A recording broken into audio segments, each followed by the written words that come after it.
on apprend qu'un projet de loi est sur la table qui inquiète beaucoup et la société civile et les femmes notamment. Absolument, tous ces gens-là manifestent depuis 2 semaines pour donner l'alerte, car des parlementaires ont validé le principe d'un amendement de la loi irakienne sur le statut personnel. Vous savez, c'est ce texte qui régit les lois du mariage, du divorce, de la garde des enfants ou de l'héritage.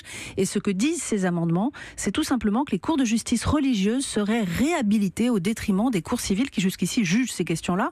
Donc les chiites, les sunnites, chacun pourrait appliquer les règles selon sa foi, sa loi. Conséquence, pour certains, une fille peut se marier dès sa puberté, pour d'autres c'est 12 ans, et selon certaines interprétations, la femme du prophète ayant été mariée à 9 ans, toute fillette peut être mariée à 9 ans. Vous voyez, c'est-à-dire qu'on pourra se marier à une fillette de 9 ans en Irak si cette loi va jusqu'à son terme.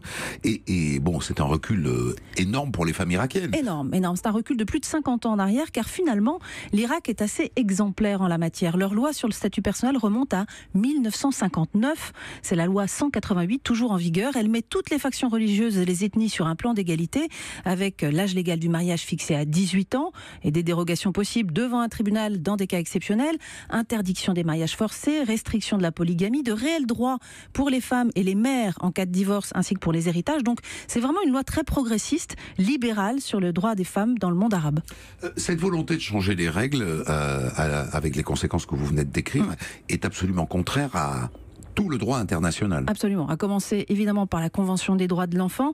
Ces changements, figurez-vous, vont même à l'encontre de la constitution irakienne. Mais c'est pas la première fois que la frange religieuse essaye de s'attaquer à ce statut personnel original.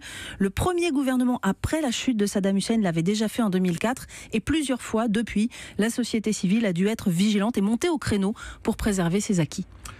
Seconde histoire qui va nous amener maintenant à Berlin. Berlin, ces friches industrielles, ces grands bâtiments qui ravissent les touristes et les fêtards du monde entier.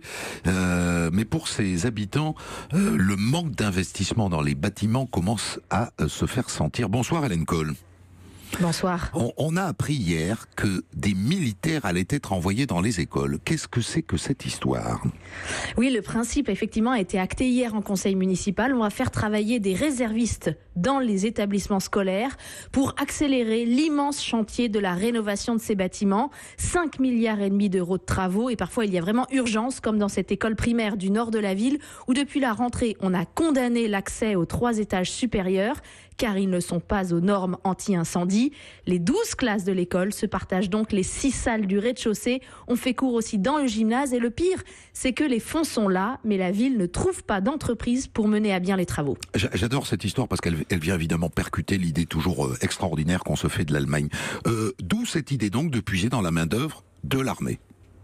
Oui, parce que chaque année, environ 800 personnes formées à ce type de travaux prennent leur retraite de l'armée allemande. Des ouvriers, des ingénieurs même, disponibles tout de suite pour aller par exemple dans ce collège. Pendant les vacances d'automne, un des plafonds s'est effondré à cause d'une infiltration d'eau. Et bien 3 semaines plus tard, on n'a toujours pas réussi à trouver quelqu'un pour déblayer les gravats.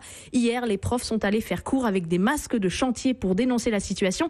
Et la raison de ces délais d'attente, elle est assez simple.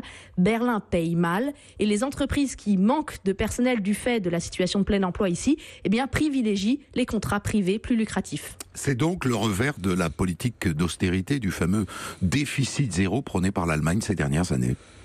Alors ça, c'est vrai, les caisses de l'État fédéral, elles sont bien pleines, mais les communes sont encore extrêmement endettées. Et puis de toute façon, il faut le préciser, toutes les affaires d'éducation et donc aussi l'entretien des bâtiments scolaires, cela dépend des régions. Le gouvernement fédéral n'a pas son mot à dire et il ne donne pas un centime. En bref, merci à vous Hélène Cole. Avant de refermer ce journal du Monde, 6 touristes tchèques, Sophie Larmoyer, ont été arrêtés au Kazakhstan et condamnés à une amende pour indécence. Et qu'est-ce qu'ils ont fait ? Ils avaient sans doute fait un pari idiot. Ces 6 Tchèques s'étaient déguisés en Borat. Vous vous souvenez de ce film, Borat ? Un présentateur de télévision kazakh complètement déjanté, décalé, joué par le comédien Sacha Cohen. Si vous l'avez vu, vous vous souvenez forcément de son costume de bain, un mankini très très peu couvrant.